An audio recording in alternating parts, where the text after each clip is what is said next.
bụ redio ABS Ọka n'oge obodo ọma. Na redio ABS anyị na-eme ihe a iji wee mee ka isonye na ya mmepe ndozi a na-edozi Anambra steeti, so dozie Anambra steeti ka ọ bụrụ obodo ọma, ka ọ bụrụ ebe ọ ga-adị obibi onye pụta n'ime etu a ọ na-enwe aṅụrị. Na nke taa enwere m mmadụ abụọ na redio n'oge obodo ọma. Kedu ha bụ? Mr. Commissioner for Environment, Engineer Felix Odimegwu, ọ bụrụ Odimegwu. Nye na PAMSEC, ode akwụkwọ Obodo Ministry. Engineer Felix Odimegwu. Yes, sir. Demerinne.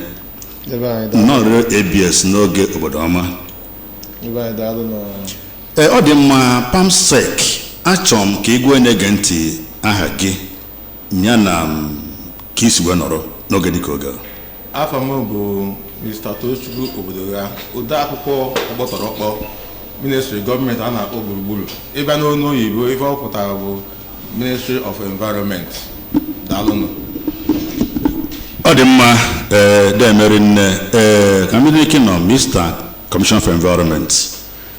Ịma n'ime ya kịta a na-ekwu Anambra steeti egbu obodo ọma anyị ji gana eme ọnụ ịpụta isi na abụ m nwaafọ Anambra steeti, iti aka n'obi kwuo abụ m onye Anambra steeti. Kedu ka unu si agba mbọ dị ka ndị ọ dị n'aka maka ọdịmma gburugburu Anambra steeti ịhụ na Anambra steeti na ọ na-adị obibi dịka obodo ọma? Daalụ so much. Anyị na-ekene ọchịọra aka na-achị Anambra steeti, onye na-eme ka Anambra steeti na-agbanwe n'ụdị dị mma, onye bidoro kemgbe o ji wee bata Anambra steeti ife dị iche wee dị. Ife dị iche dị na etu esi azụ afịa, ife dị iche dị na iro infrastructural development, okporo ụzọ, ife dị iche dị na healthcare, inyere ndị mmadụ aka ife gbasara arụ ike, ife dị iche dị na agụmakwụkwọ. Nke bụ na ụlọ akwụkwọ kịta anọ nweziri ndị nkụzi, enweziri ụlọ akwụkwọ dị mma a na-akpọzi smart schools a na-alụ kịta, enweziri ụlọ akwụkwọ edoziri edozi renovate gasịrị dị mma tụrụ asụbeb, enwegasịziri enyemaka enyelu maka ya bụ ịgụ akwụkwọ ma ime ka agụmakwụkwọ ụgwọ akwụkwọ eji agụ akwụkwọ dịzie elu ncha, na ụmụ akwụkwọ kịta anụ ga na-agụzi akwụkwọ tata dị na-echezi ma ha nwere ego eji akwụ ụgwọ akwụkwọ ma onye enweghị, from nursery ụgbago to secondary bụzi nke bụ ebe ọbụla ị nọ ịmansizi nọ ego maọbụ ihe isi ike mezi na ego ha akwụkwọ maọbụ eje ha skuul, na gọvanọ nke anụnwa emeghị ya ọ dị mma. Gọvanọ nke emekwukwa ka Anambra bụzie ebe ị ga-abata ịnọdụ rụọ ọrụ ọfụma, zuo ike ọfụma, nwa aṅụrị ọfụma, ebe ị ga-asị nọ destination lounge n'oyibo, ọ bụ ọzọ ebe ị ga-anọ ahụ a na-agbakasị gị n'ịchọrọ ịpụ apụ, n'ịchọrọ ịjakpa, n'ịchọrọ ije obodo oyibo, n'ịchọrọ ije ebe ndị ọzọ dị iche iche. N'ebe ị nọdụ ebe anụnwa na-arụ ọrụ ị na-enwe aṅụrị, ife ọbụla ị na-eme ebe ị na-azụ afọ ị na-enwe aṅụrị, obodo dị mma. Then tinyekwuzi elu sekuriti, obodo ajụgo oyi, gọvanọ na-eme ọfụma. And ihe niile anụnwa bụ atụmatụ gọvanọ n'ihe gbasara Anambra, ime Anambra a place where you can live, you can work, you can enjoy and you can relax. Yotago mana ofu ministry sokwa enye aka n'ihe anụnwa bụ Ministry of Environment, ministry bụ ministry gburugburu. Makana manku maka ease of doing business if the environment is not conducive. Manku no na nege enwezibo arike maka enwe link between arike and the environment. Abuzukwa no maka na agụ akwụkwọ and all that. If any na bokwasoloku na environment. Kedekwa na ife anyị na-ekwu okwu ya. Na gọvanọ batara wee launch ife akpọ Clean, Green and Sustainable Anambra State.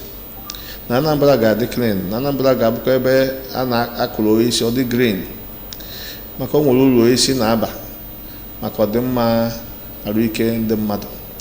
Then na-emekwuzi in such a way that na ọ dị very sustainable.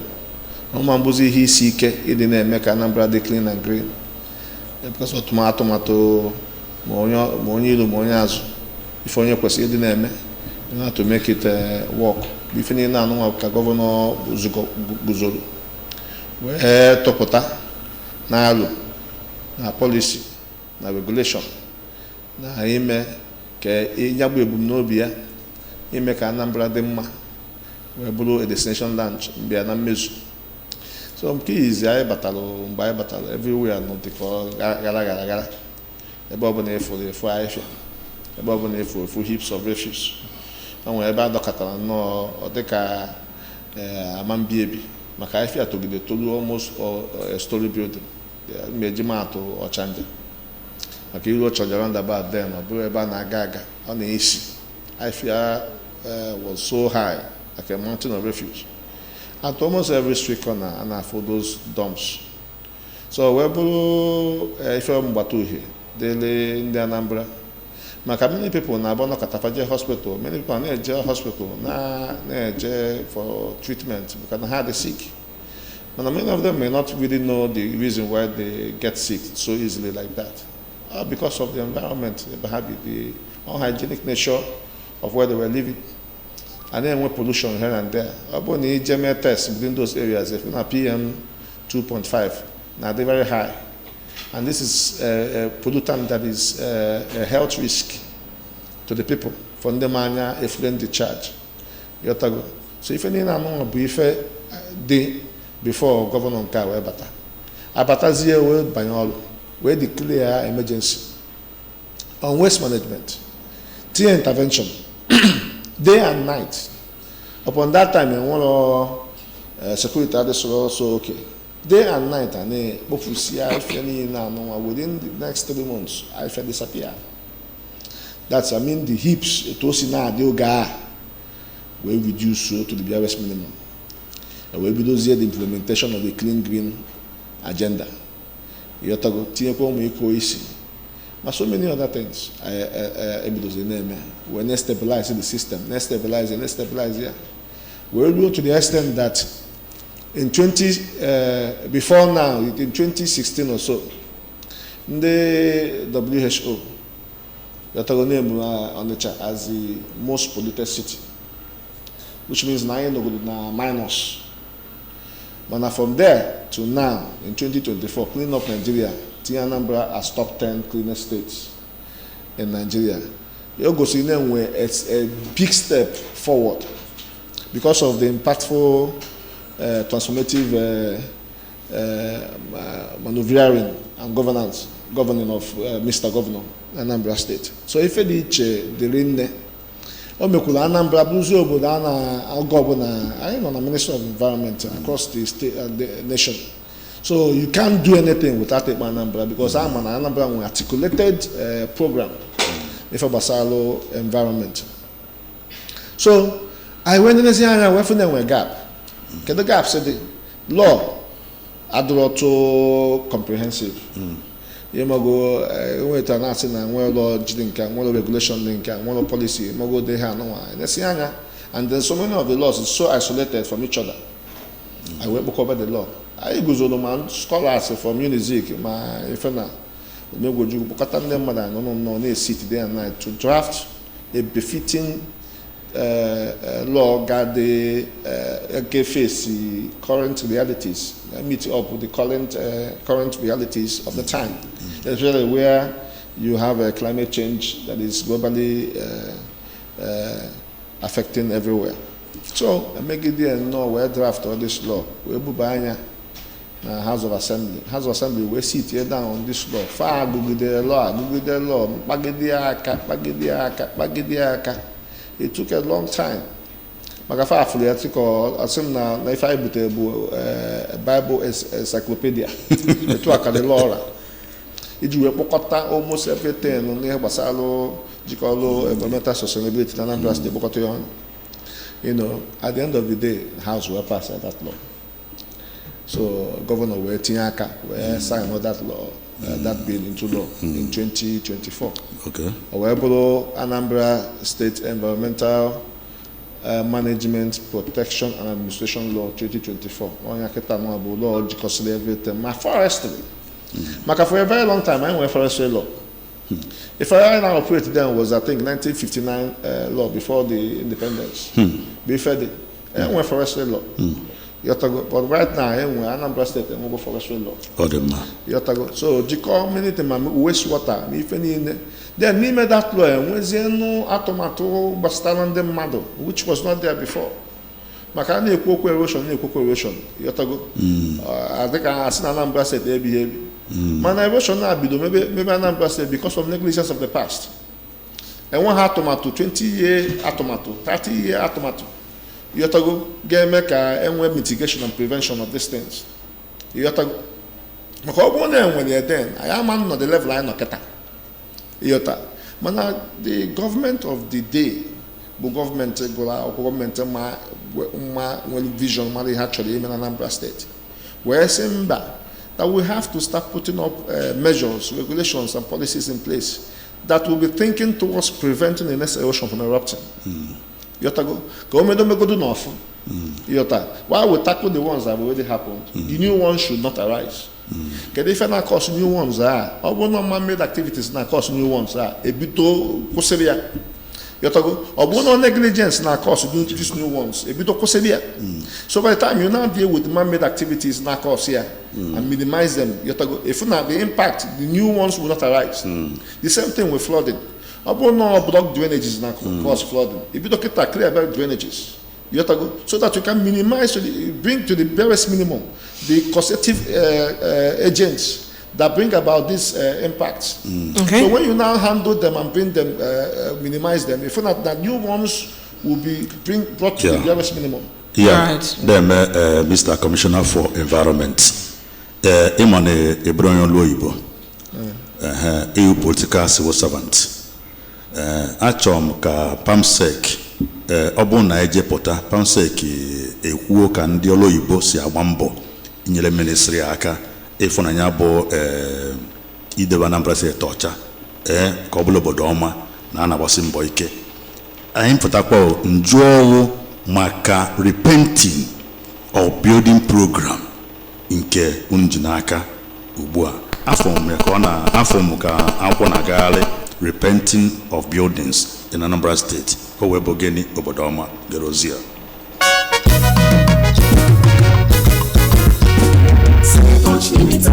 Real estate people, we are professionals in building construction and road construction for equipment leasing services. We do a campaign. Come to Senatouch Limited.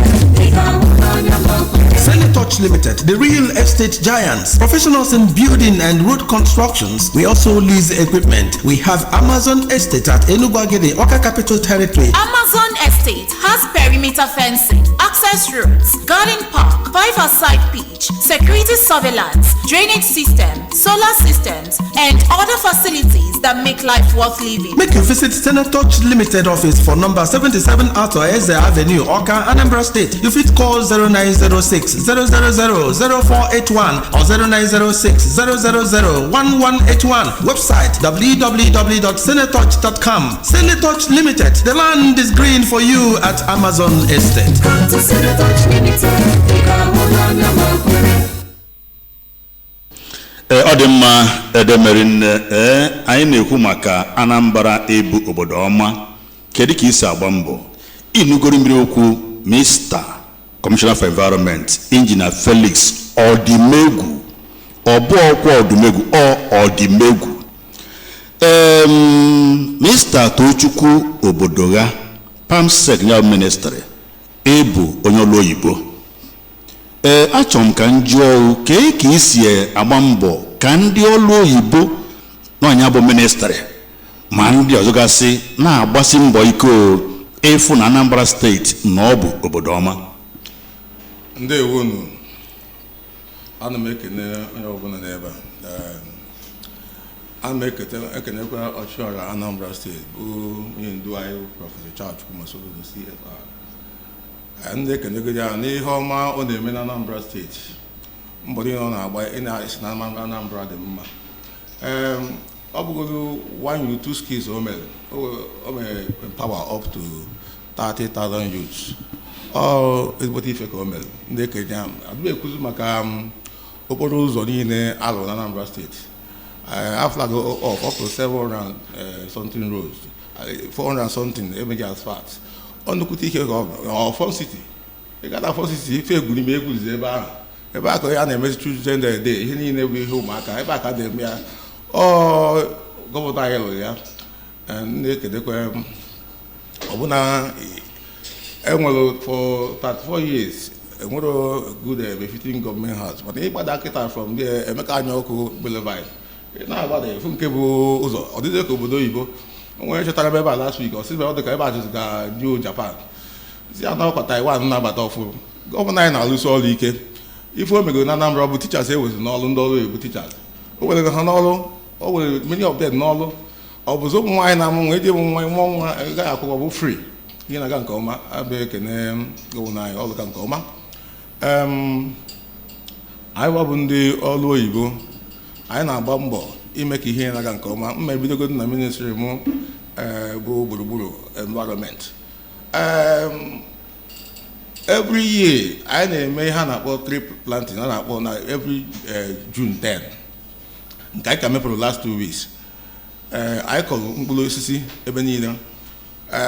Ya bụ mkpụrụ osisi bụ ndị ọrụ oyibo dị na ministry anyị bụ ihe lụrụ ya, mana onye isi anyị bụ kọmishọna anyị bụ injinia Dr. Felix Odubegwu, onye ndu anyị, onye bụ ihe anyị so n'azụ wee kọọ ya. Ọ na-alụla anyị ife dị ike, bịa ife ebe niile kịta ebe anyị na-amasịkwa nwa 25 enweze ihe dịka n'oyibo green canopy ebe na-ama mma. Ịpụtazie ana ịmakwana uru osisi a na-abakwanụ bụ ọtụtụ uru, because ọ na-purify the air, ọ na-eme ikuku a na-eku ọfụma. Ebe n'ụlọ oyibo nke ife a na-akpọ mitigation of climate change, ọ na-akwụsị ife dịka climate change. Ọ na-eme ị na-eku ihe na-ekute ezigbote ife, ọ na-eme environment na-adị mma. Ọ na-emekwa, ọ na-akwụsịkwa erosion, because once a na-akụ osisi ahụ ọ na-akwụsịkwa erosion. Ndị ọrụ oyibo akụkụ osisi na our forest akpa n'ime, because starting from 3 years ago ebidogo na-akụ osisi every year 1 million trees from 2022. Last 2 years 2023 akwa 1 million trees, last year 1 million trees. And ihe niile bụ ihe a na-eme ka a wee kwụsị mbuze, because mbuze bụ problem enwe na Anambra State. Out of 179 communities, 162 or 160 problem enwe bụ mbuze. Mana a na-akụ osisi a bụ n'ụlọ oyibo na-enyere aka akụ, ọ na-enye aka akwụsị mbuze n'obodo a. So mmekwu ọ gara onye last 2 years 2024-23 I launched ihe na-akpọ All Anambra State Plastic Recovery Challenge 1.0. I mere na June 8, 2023. I mekwa the second one na June 27, 2024. Ede na bụ ife na-akọsụ air pollution. Ife na bụ ihe na-akọsụ climate change, na-ebute erosion. Because ebu plastic, watch akịta ebe niile dị ọcha. Ịma mfụsị plastic, ya bụ ihe ndị ọfịs ndị ọrụ ụlọ. Plastic pụtara suchie ebe mmiri si aga. Enwezi ebe mmiri ga-esi wee gafee, ebe na-abụzi edeti. Mana watch ịgaze kịta, plastic na o nwere ihe a na-akpọ n'oyibo circular economy.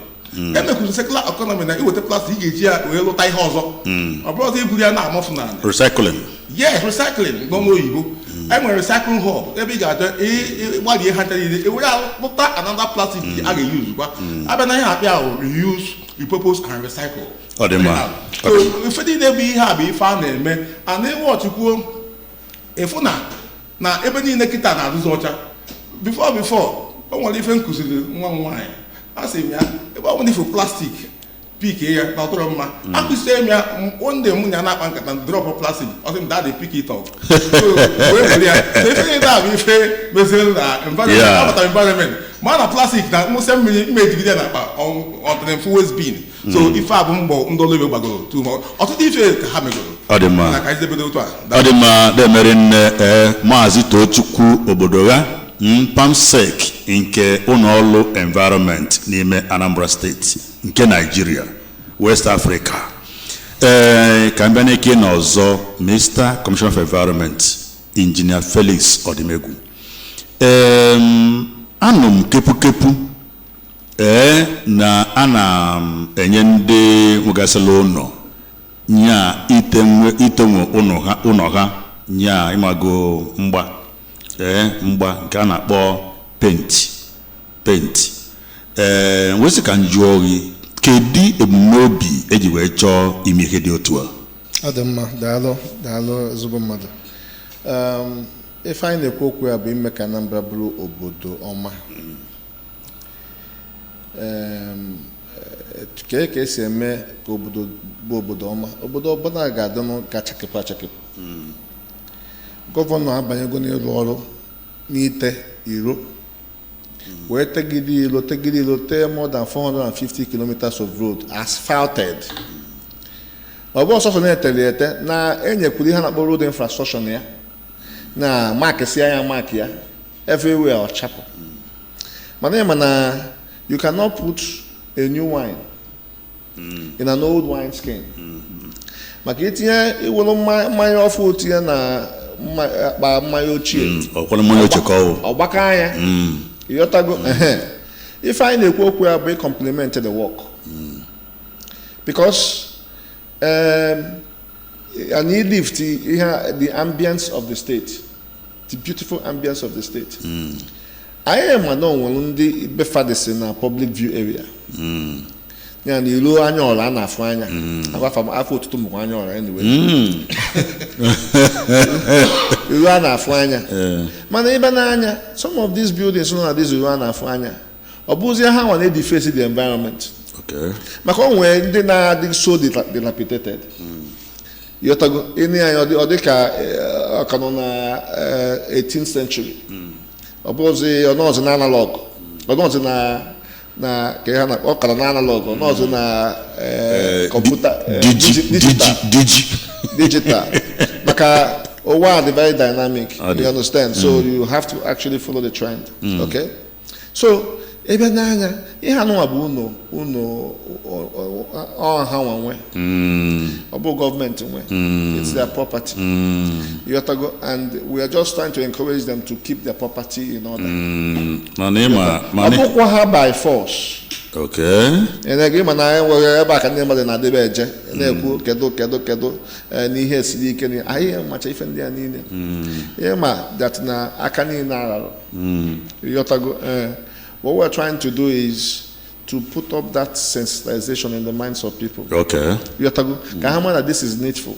This is obtainable elsewhere n'obodo Igbo ihe ndị na anyị chọrọ dị ife ka a na-emebe anyị ka people ghara ịdị na-eche na alụsị na-eme ya abandon. O kwesịrị onye lụsụ onye ebe onye bi ka ọ na-awachi ọ na-enu unu anya ụlọ need maintenance tenant bi n'ụlọ etu anụmanụ landlord agbazie ụlọ nkịtị ọ takes care of the house ọ na-eleke ịghọtago so ife anyị na-eme bụ ka kpọchata obi ha mind ka kpọchata ha mind back word after ya bụ your rent is due pay me 1 year advance back ma amakwa na n'ụlọ fa ka esokwa n'inyelụ gọvanọ aka idozi obodo anyị ka ọ dị mma because gọvanọ amanọkọta nnọọ jee pentiri ụlọ mmadụ ịghọtago so ekwesịrị compliment aka nnukwu aka wee dị ọcha ilili ịghọtago wee dị ọcha nụnụ ọ dị mma demeri nne anya ọra